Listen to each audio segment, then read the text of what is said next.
ایران سے تشریف لائے ہیں حضرت قاری صاحب ان کی خیرت ہمیں سننی ہے اور ماشاءاللہ یہ ڈاکٹر بھی ہے، بہت بڑی بات ہے۔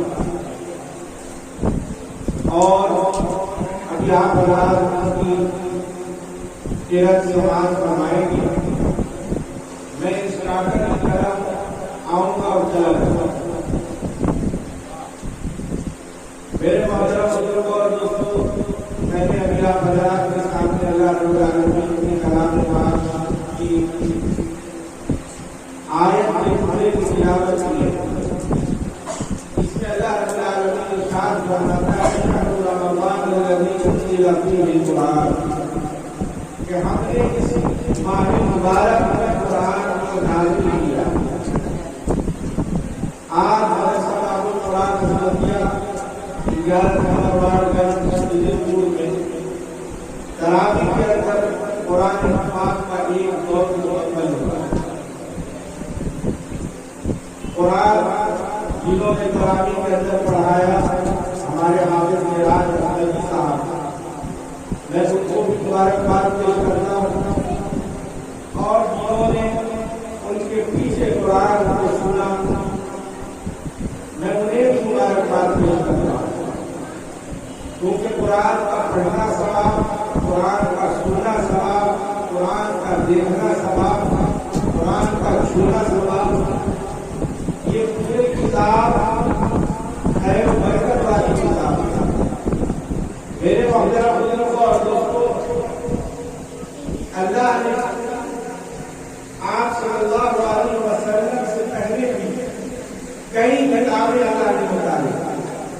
تورات بھی اللہ کی کتاب، انجیل بھی اللہ کی کتاب، زبور بھی اللہ کی کتاب، اور قرآن مجید قرآن حمید بھی اللہ کی کتاب۔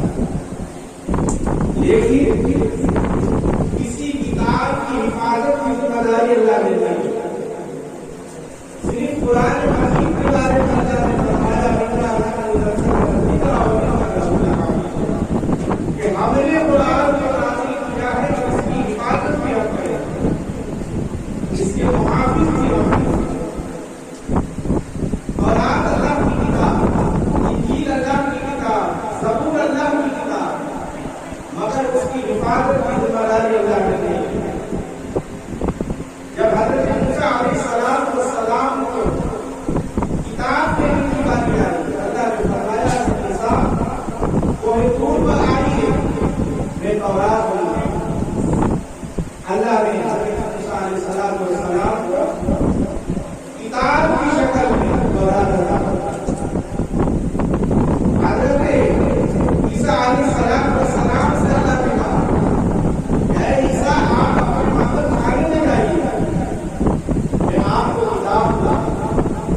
حضرت داؤد علیہ السلام سے اللہ نے کہا اے داؤد، آپ اپنی عبادت خانے میں جائیے، میں آپ کو کتاب دوں۔ اس سے پہلے جتنی کتابیں آئی قرآن مجید سے پہلے وہ کتاب ملا، لیکن قرآن مجید کو یہ اعزاز حاصل ہے کہ قرآن مجید کتاب اللہ بھی ہے اور کلام اللہ بھی ہے۔ قرآن مجید کتاب اللہ بھی ہے اور کلام اللہ بھی ہے، اللہ کی بات بھی ہے اور اللہ کی کتاب بھی ہے۔ وہ ساری کتابیں تورات، انجیل، زبور کتاب کی شکل میں آئی، آ کر دنیا میں بکھر گئی، ٹکڑے ہو گئے۔ قرآن کتاب کی شکل میں نہیں آیا، یہ بکھر گیا، یہ ٹوٹ کر آیا۔ کبھی کوئی صورت آ رہی ہے، کبھی قرآن کے بارے کا کوئی حصہ آ رہا ہے، کوئی آیت نازل ہو رہی ہے، قرآن بکھر کر آیا، قرآن ٹوٹ کر آیا۔ لیکن جب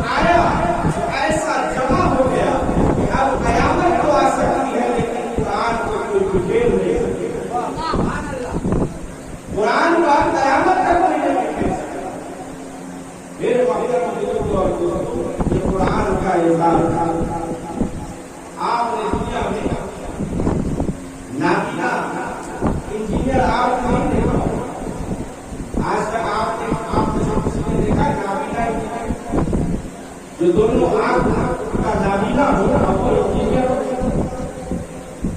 وہ بلڈنگ کیا بنائے گا، وہ عمارت کیا بنائے گا جو اس کی دکھائی نہیں۔ آج تک آپ نے کسی اندھے ڈاکٹر کو دیکھا کہ دونوں آنکھ کا اندھا بھی ہو اور ڈاکٹر بھی سرجن ہو آپریشن کرنا ہو؟ آج جو آنکھ والے ڈاکٹر ہیں ان کا یہ حال ہے، آپ اخباروں میں پڑھتے رہتے ہیں کہ آپریشن کرنے کے لیے جب آپریشن تھیٹر میں ڈاکٹر گیا داہنے بتائے گا آپریشن کا پایا کاٹتے رہتے ہیں۔ یہ تو آنکھ والے ڈاکٹر کا یہ حال ہے کہ داہنے آنکھ کا آپریشن ہے اور پایا آپ نکالیے۔ تو جب آنکھ والے ڈاکٹر کا یہ حال ہے تو اگر نابینے کو ڈاکٹر بنا دیا جائے گا تو کیا ہوگا؟ آپ کو نابینا انجینئر نہیں ملے گا، نابینا وکیل نہیں ملے گا، نابینا جج نہیں ملے گا، نابینا ڈاکٹر نہیں ملے گا۔ یہ قرآن کا اعزاز ہے کہ آپ کو نابینا حافظ قرآن حافظ قرآن آپ کو نابینا بھی ملے گا۔ قرآن کو الحمدللہ کے الف سے من الجنۃ والناس میں سین تک اللہ نے کہا تو اس کے سینے میں کرے۔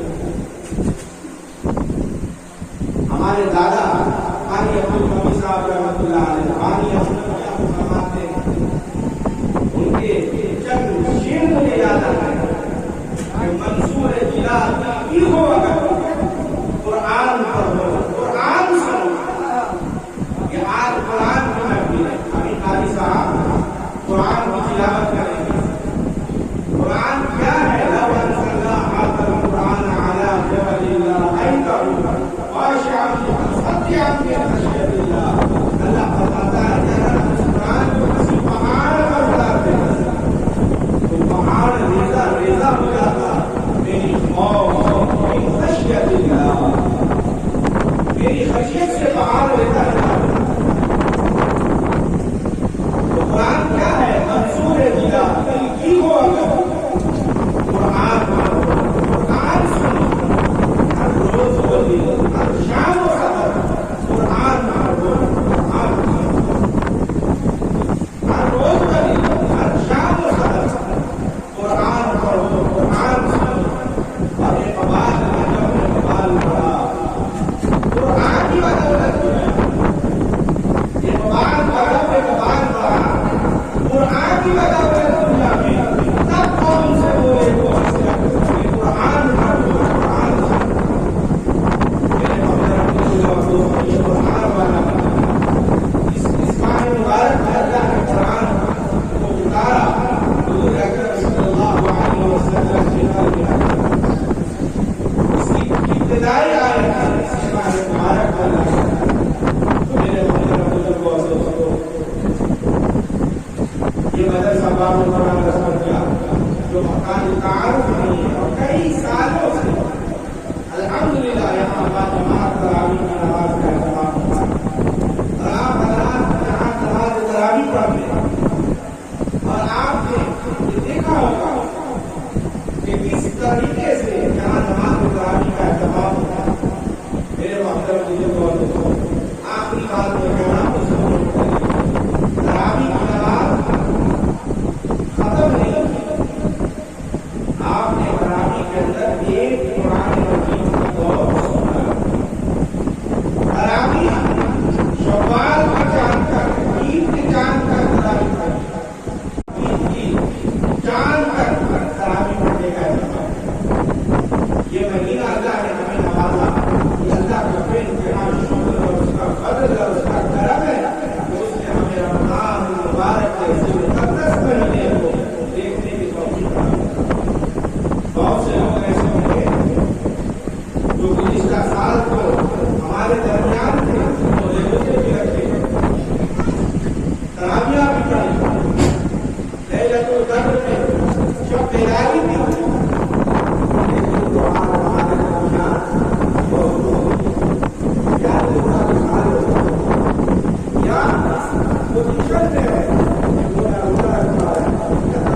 ضرورت ہے کہ تم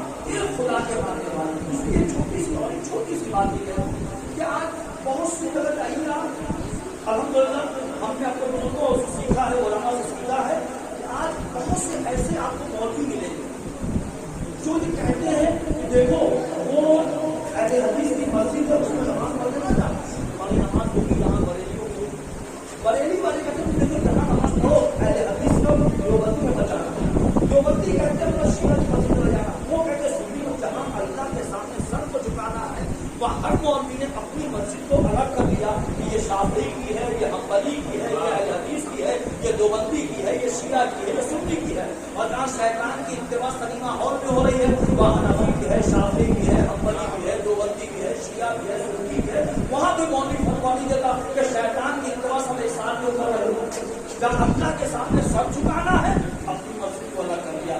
مسجد کے معنی ہے خدا کا گھر. جہاں اللہ کے سامنے سر کو جھکانا ہے وہاں نبی مدرسہ ہے، نبی مسجد ہے. ایک خدا، ایک نبی، ایک دین، ایک قرآن، ایک اللہ کے ماننے والا انجام دے رہا ہے. یہ آپ کے مستقبل کو سنوارنے کے لیے نہیں بلکہ ہماری نسلوں کو سنوارنے. یقین جانیے یہ میرے دل کا ایک درد ہے جو میں بیان کر رہا ہوں. آج پورے اپنے میں اپنے ہی ملک کی بات کرتا ہوں، حالانکہ حالات پوری دنیا کے ساتھ ہیں، مگر میرے ملک میں جو مسلمانوں کی بدحالی ہے، مسلمانوں کی بے بسی ہے، مسلمانوں کو جو ذلت و رسوائی کا سامنا ہے اس وقت، وہ یقین مانیے ویسے تو کیا بات ہے، مگر اس میں جو سب سے بڑی جو وجہ ہے وہ ہے قرآن کریم سے امید.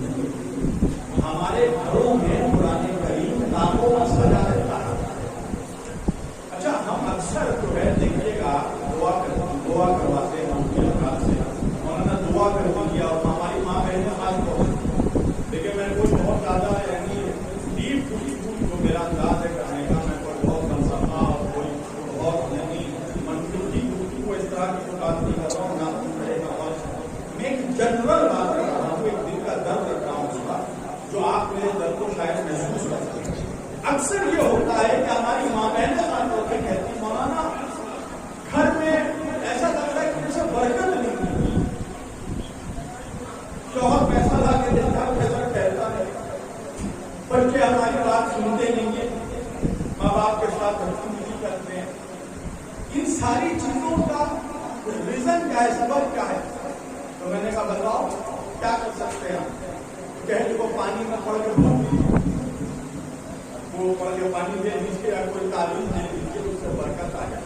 میں نے کہا تمہیں کوئی تعلیم کی ضرورت نہیں ہے، ہمارے آپ پر ایک ایسا تعبیر رکھا ہوا ہے جسے اللہ نے بھیجا ہے، اس سے بہتر کوئی تعبیر نہیں ہوتی.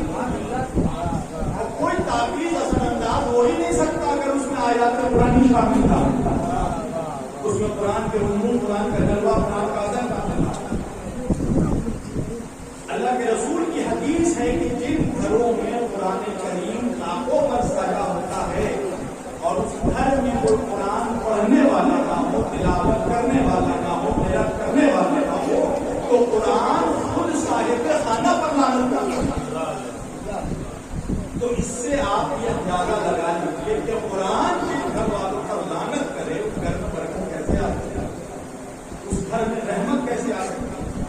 دیکھیے ہمارے مسلمانوں کے درمیان ایک تو ماشاء اللہ بڑی اچھی تحریک چلی ہے اور اس تحریک میں تبلیغی جماعت کو بھی سلام کرتا ہوں. لیکن ضروری نہیں ہے آپ دوستوں میں تو مولانا صوبے مدرسہ مدیہ میں آئے ہیں تو یہ اس طرح کی باتیں کر رہے ہیں.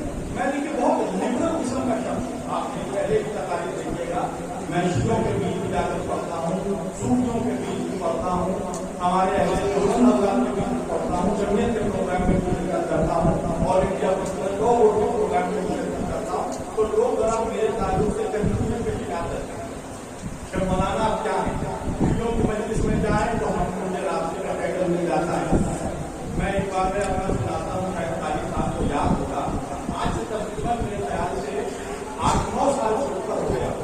یہی آپ کے چھوڑ میں ایک مدرسہ ہے، اس کا نام یاد نہیں آ رہا، مدرسہ محمود العلوم کی، اس کے جو ذمہ دار افراد ہیں اس میں سے جو ایک دو لوگ ہیں، احمد صاحب ہیں اور ایک اور کوئی افراد صاحب ہیں.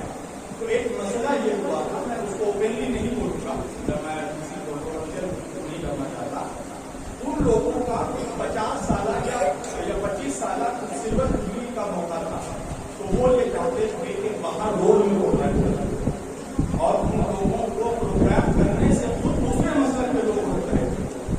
وجہ یہ تھی کہ ان کا یہ کہنا تھا کہ یہ مدرسہ دیوبندیوں کا، تو ہم باہر جو ہے پروگرام ہونے نہیں دیں گے. تو آپ ہی کے علاقے میں خدا جانتے ہیں، میرا ایک چھوٹا بھائی جیسا دوست ہے شاید ان کی ان لوگوں سے اس وقت تعلقات تھی اور اللہ مجھے اس وقت خدا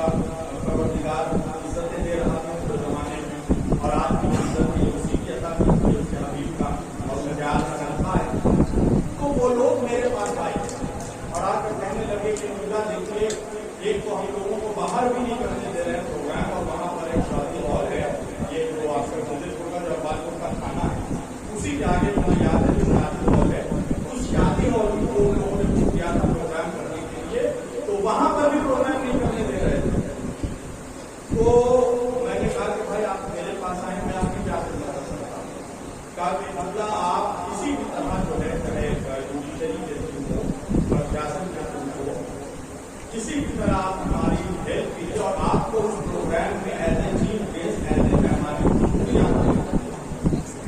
تو میں نے کہا کہ بھائی وہاں پر ہمارے سارے جماعتی لوگ ہوں گے، دیوبند کے لوگ ہوں گے، اب اس بیچ میں رات کے بیچ میں آپ ان کے بلائیے گا تو ایسا نہ ہو کہ آپ کے لوگ ناراض ہونے کا نہیں ہونا، ہم ایسی تربیت نہیں رکھتے. تو میرے ہاتھ میں لوگوں نے پوسٹر بنایا بہت بڑا، وہ پوسٹر ابھی بھی میرے لیپ ٹاپ میں موجود ہوگا، اور میری پہلی ملاقات قاری عبد الرحمان صاحب سے اسی پروگرام میں ہوئی.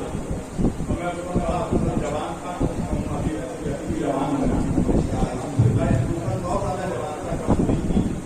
تو میں نے وہ دعوت قبول کی اور ان لوگوں نے بڑا پوسٹر کروایا، تو بیچ میں نام لکھا شبیر علی وارثی. اب یہ ٹائٹل آنے کے بعد میں آپ کو بتاؤں کہ اس علاقے کے تھرو اس وقت میں پورے طور پر تصوف کا تھا، اور میرا بیک گراؤنڈ ایک صوفیزم سے آتا ہے، پہلے تصوف سے آتا ہے. میرے جو خاندانی جو بیک گراؤنڈ ہے ہم لوگ پہلے تصوف سے آتے ہیں. وارثی سلسلہ آپ جانتے ہیں، سرکار والی سے شاہ والی سے پاک، یہ اولاد ہیں امام موسیٰ کاظم علیہ السلام. امام موسیٰ کاظم کون ہے؟ یہ بیٹے ہیں امام جعفر صادق. امام جعفر صادق کون ہے؟ جن کے استاد، جن کے شاگرد امام ابو حنیفہ. امام ابو حنیفہ جن کے لیے فرماتے ہیں کہ اگر مجھے 2 سال سنتان، اگر 2 سال مجھے نہیں ملیں گی امام جعفر صادق کی شاگردی میں تو میں ہلاک ہو جاتا. تو وہ امام جعفر صادق ان کے والد ہیں امام محمد باقر، ان کے والد امام زین العابدین، ان کے والد امام حسین، ان کے والد مولا علی اور والدہ فاطمہ، اور ان کے والد تو امام موسیٰ کاظم کی نسل سے بہرحال. تو اس وقت جب پوسٹر میں میرا نام آیا تو میں آپ کو بتا نہیں سکتا کہ اسی کے اتنے اماموں کا موجودوں کا فون آیا کہ آپ ہمیں رسوا کرنا چاہ رہے ہیں، آپ ہمیں ذلیل کرنا چاہ رہے ہیں. میں نے کہا کیا ہو گیا کہ آپ دیوبندیوں کے پروگرام میں جا رہے ہیں، آپ دیوبندیوں کے پروگرام میں جا رہے ہیں، ہم لوگوں کو شرمسار کر رہے ہیں. تو میں نے کہا کہ دیکھیے مولا علی کا ایک قول ہے، مولا علی فرماتے ہیں یہ مت دیکھو کہ کون کہہ رہا ہے، یہ دیکھو کہ کیا کہہ رہا ہے. اور جس دن ہم مسلمان اس قول کی اہمیت کو سمجھ گئے کہ یہ مت دیکھو کہ کون کہہ رہا ہے، یہ دیکھو کہ کیا کہہ رہا ہے، قسم خدا کی ہمارے تمام ہمارے اندر انٹالرنس لیول بڑھ چکا ہے، یعنی قوت برداشت نہیں رہا. ایک مسلمان دوسرے مسلمان کو برداشت نہیں کر پا رہا. ایک کسی ایک میں شیعہ ہے تو سنی بیٹھنے میں کراہت محسوس کر رہا، بغل میں سنی ہے تو اس کے بغل میں وہابی بیٹھنے میں کراہت محسوس کر رہا ہے. مگر ہاں یہ سارے لوگ جب اگر کوئی بڑا نیتا آ جائے، حالانکہ اس کا اسلام سے کوئی تعلق ہو نہ ہو، اس کے پہلو میں سب بیٹھنے کا پابند ہو. بہرحال میں نے اس دعوت کو میں نے قبول کیا. میں نے کہا کہ آپ لوگ بھی پہنچیے گا وہاں پر اور دیکھیے گا کہ میں کیا قبول کروں. اور میں جو گیا تھا جو ہمارے صوفیوں کا جو پورا ڈریس ہوتا ہے، یعنی پورا اورنج کپڑا غریب نواز کا. اچھا اس کے پیچھے بھی نصیحت ہے کہ غریب نواز نے جو یہ رنگ پہنا وہ اس لیے کہ ہندوستان میں اس وقت وہ اسی طرح کا لباس پہنتے تھے مخاطب ہو رہے ہیں. تو انہوں نے یہ لباس یہ رنگ اس لیے پہنا سرکار غریب نواز والا محمدین کی حسن زندگی رحمۃ اللہ نے محبت کو عام کرنے کے لیے، اس لیے کہ اسلام لباس کو بدلنے کے لیے نہیں آیا ہے، اسلام کردار کو بدلنے کے لیے آیا ہے. ہم سمجھتے ہیں لباس میں اسلام ہے، نہیں، اسلام میں لباس ہے، لباس میں اسلام نہیں. بہرحال میں اس پروگرام میں گیا اور مجھے یاد ہے کہ سارے سفید کرتا پائجامہ پہن کر، جیسے ہمارے دیوبند کے آئیڈیالوجی کے علماء اکثر